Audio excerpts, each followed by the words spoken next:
অনেকদিন পর মাস্টারমশাইয়ের সঙ্গে পথে দেখা হলো। মোটা কাচের চশমার ভেতর থেকে সরু চোখ মেলে আমাকে দেখলেন অনেকক্ষণ ধরে। তারপর বললেন, ও তুই? চোখে তো আর ভালো দেখি না, তাই চিনতে পারলাম না।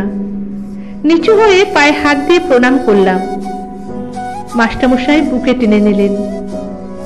বাবা, তোর এখন কত নাম ডাক, কত খ্যাতি, সব খবরই পাই রে। তোর কথা ভাবলে বুকটা ভরে ওঠে। তোকে পড়িয়েছি, তোকে শাসন করেছি, এসব মনে করলে ভারী অদ্ভুত একটা আনন্দ হয় রে।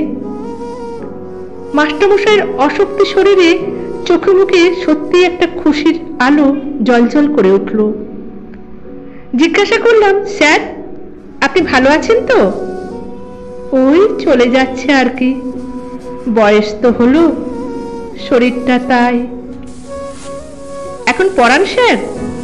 না রে, আর পারি না, শরীরে মনে বড় ক্লান্তি এসে গেছে। তাছাড়া তেমন ছাত্র তো আর দেখতে পাই না। এখনকার পড়াশোনা সব কেমন পাল্টে গেছে রে। তোদের সময়টা আলাদা ছিল, তোরা কম দুষ্টু ছিলি, তবু তোরা অনেক কিছু শিখেছিস। তা তো বটেই মাস্টারমশাই, আর যা কিছু সবই তো আপনাদের দান, না হলে তো এমন করে এত কিছু করতে পারতাম। তোর বরাবরই লেখা আঁকা সবকিছু ভালো সুন্দর হাত ছিল, তবুও আপনাদের মতো স্যার না পেলে হয়তো কিছুই হতো না। হ্যাঁ রে, আজকাল আর তোদের মতো কাউকেই পাই না। স্কুল ছেড়েছি সেই প্রায় 20 বছর হয়ে গেল, কত কিছু সব পাল্টে গেছে রে। তোর মনে আছে আমাদের স্কুলের ক্লাসরুমটা ছিল দরমার বেড়া দেয়া, মাথায় টালির চাল? মনে থাকবে না স্যার? সে এখন আমার স্বপ্নের মতো মাথায় গেঁথে আছে।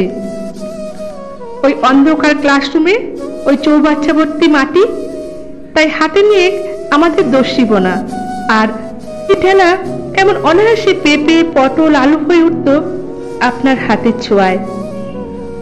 সেসব দিন কি ভোলা যায় স্যার?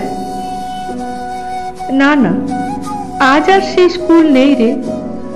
মস্ত বড় ঝকঝকে বিল্ডিং, ক্লাসরুমে দামি দামি পাখা, ছেলেদের এখন ইউনিফর্ম হয়েছে।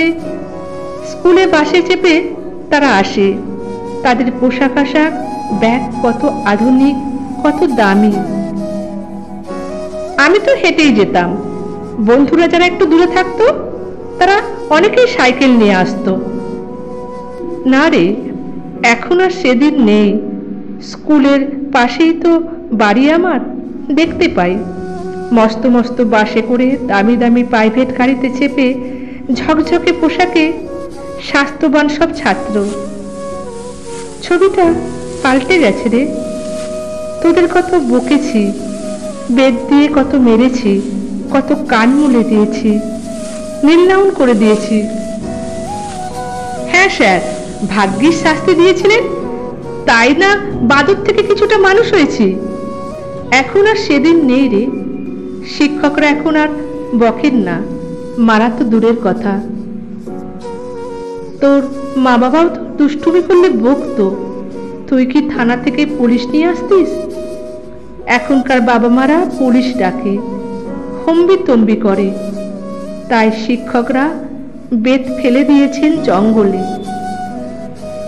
যাই হোক, দিনকাল তো বদলাচ্ছে, কালের হয়তো এই নিয়ম। তবু বড় কষ্ট হয় রে। তোদের সময়টা তবুও একরকম ছিল, তোদের পড়িয়ে শিখিয়ে ভালো লাগতো।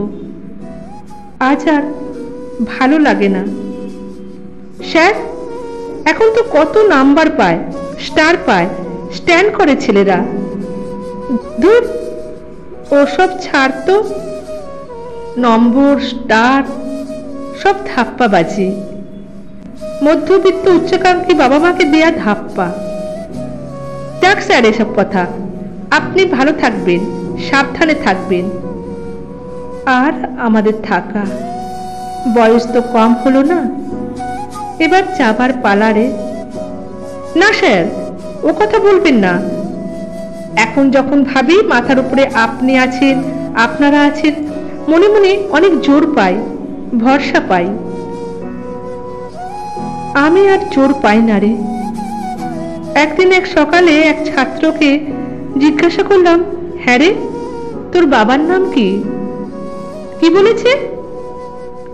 বলল, 5টা অপশন দিন, আমি টিক মারব। হতবাক হয়ে আমি তার মুখের দিকে তাকিয়ে রইলাম। অপশন, টিক মার্ক, আমি প্রায় বোবা হয়ে গেলাম। এই শিক্ষা, এই লেখাপড়া। স্যার, আপনি উত্তেজিত হবেন না। আপনার বয়স হয়েছে, উত্তেজিত হওয়া এখন মানায় না। ঠিক বলেছিস বাবা, ঠিক বলেছিস। ঠিক আছে, আমি চলি রে। হ্যাঁ স্যার, একটু এগিয়ে দেব আপনাকে? না না, এগিয়ে দিতে হবে না, আমি তো এগিয়েই আছি রে। আর কয়েক পা, তারপর দিনের শেষে নিরুদ্দেশে। বলতে বলতে মাস্টারমশাইয়ের চোখ জলে ভরে ওঠে।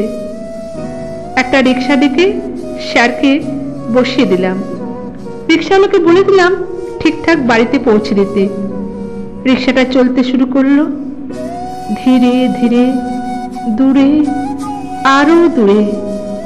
মাথা তুলে চোখ মুছে দেখলাম রাস্তার মোড়ে মস্ত হোর্ডিংয়ে জলজল করছে লেখা, পরিবর্তন চাই।